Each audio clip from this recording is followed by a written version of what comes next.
Sa disparition a touché la France entière. Mercredi 2 mars 2022, Jean-Pierre Pernaut est décédé à l'âge de 71 ans, des suites d'un cancer du poumon qu'il avait annoncé en novembre dernier.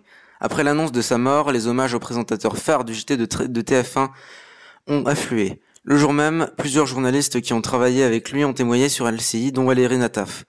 Celle qui a notamment été correspondante à Washington a salué la manière dont Jean-Pierre Pernaut savait sentir les événements avant même qu'ils ne se produisent. Il nous avait prévenu de l'éruption des Gilets jaunes, s'est-elle souvenue. Ce mouvement social avait débuté avec une première manifestation dans différentes villes de France le samedi 17 novembre 2018, au cours de laquelle des milliers de Français contestaient la hausse du prix du carburant. Plusieurs actes avaient eu lieu avant de voir le mouvement s'essouffler progressivement. Une crise que le présentateur de la Une avait donc prédite.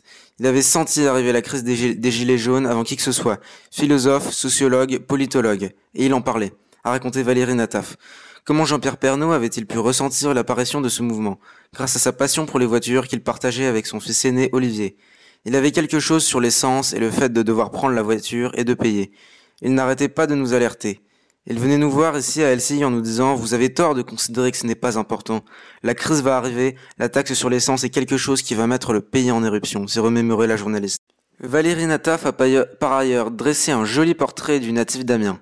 Jean-Pierre Pernaut a été trop souvent réduit à une image unidimensionnelle de présentateur de journaux des régions, de fabricant de sabots ou de confitures, a-t-elle indiqué.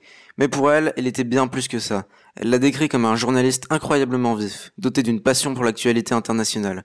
Elle a également évoqué la générosité dont faisait preuve l'époux de Nathalie Marquet envers sa famille de TF1 ici dans les locaux de Bourgogne, comme celle de la presse quotidienne régionale qu'il avait contribué à monter.